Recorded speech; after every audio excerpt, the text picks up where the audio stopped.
It's my great pleasure to call Zelene Lovitt forward to give our Devar Torah, our words of Torah this morning.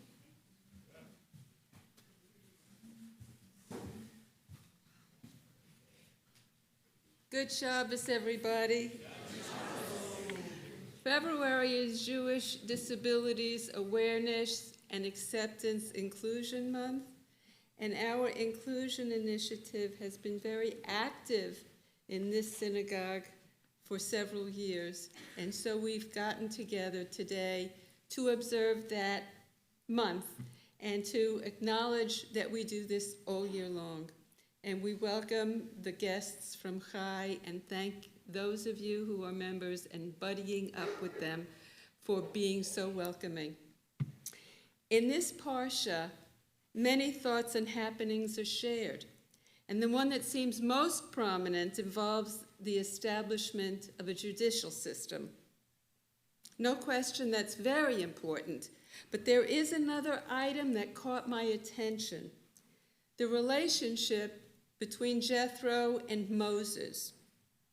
What was their relationship? Well, Jethro was Moses' father-in-law, and Moses was Jethro's son-in-law. Simple description, yes? That phrase, father-in-law, was mentioned 13 times in this section. 13 times. Definitely referring to a substantial relationship. I'd like you to think about your relationship with someone, let's say a friend. So you are the head of what you consider to be a very successful business, and your friend sits you down to tell you how to change operations to make it significantly more efficient. Or you are cooking supper, and your friend comes into the kitchen with major suggestions about how to run your kitchen. Or your friend lets you know that your child-rearing approach is deficient and has suggestions for improvement. How well would these scenarios go over? So now imagine that you are Moses, the leader of a massive group of people, and your father-in-law sees what you're doing judiciously and tells you that it needs major modifications. Here's what occurred. Jethro comes into the camp of the Jews and sits his son-in-law down for a good talk. Listen, Moses, pal, the way you're the end-all and be-all judge is just nuts. You're trying to do it all. You gotta delegate. All right, well, Jethro didn't have a New York accent, and I do. In this case, Moses heard what Jethro was saying about management of the judicial system and took his advice.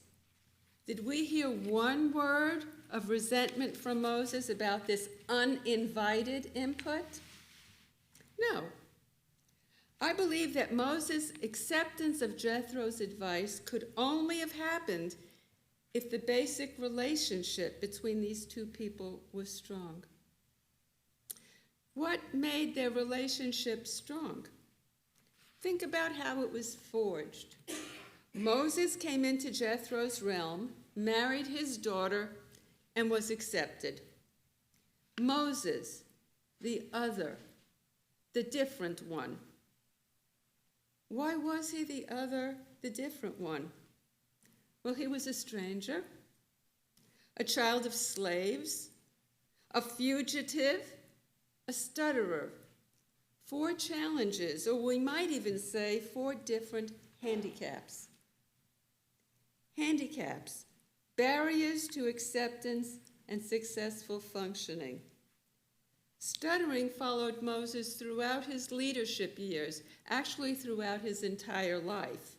Yet Jethro accepted Moses and supported him without allowing the handicaps to become barriers to their relationship. Why or how did this happen? We could look at the phrase, B'Tselem Elohim. We are all created in the image of God.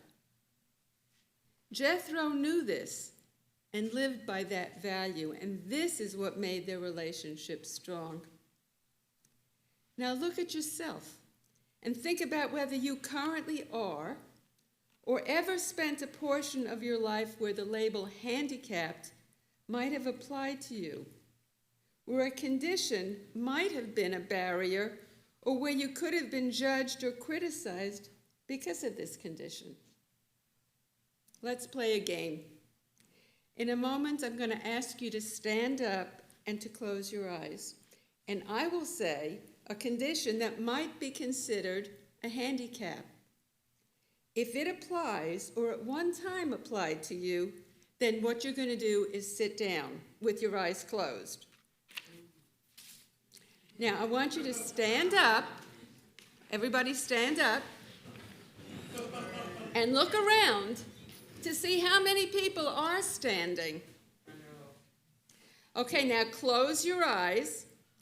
And I want you to keep them closed even after you sit down. I'll tell you when to open your eyes. Now listen for these conditions.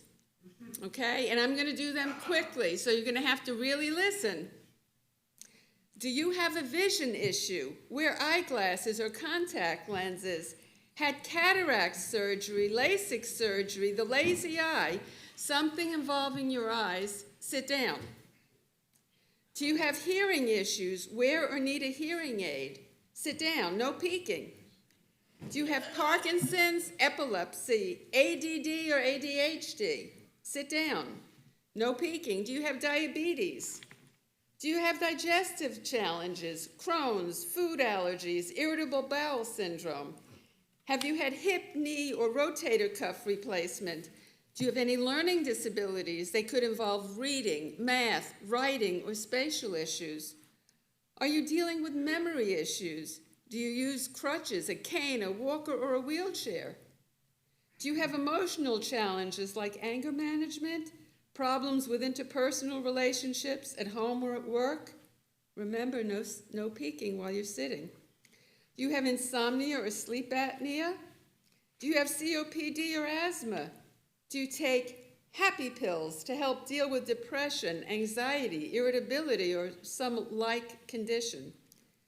Are you addicted to drugs, alcohol, gambling, shopping, or food? Do you have a heart condition, AFib? Have you had a heart attack, a stroke, or a TIA? Do you have cancer? Do you stutter or have a lisp? Is your speech difficult to understand? Okay, now open your eyes and look around.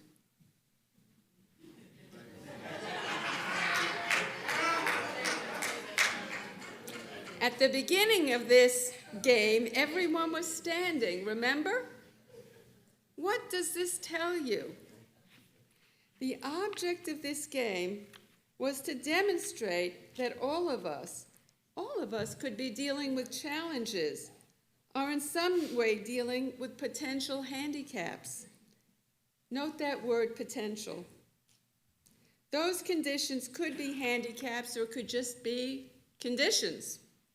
Conditions that have been addressed or accepted, as Yitro did with Moses. Here at Congregation Beth Torah, we, as did Yitro, hold the value that all people are created in the image of God. But B'Tselem Elohim. We get beyond handicaps so that no one feels like the other, the different one, so that potential barriers aren't. Here, each human soul is recognized and accepted. That is what the Inclusion Initiative in this congregation reflects. Shabbat Shalom.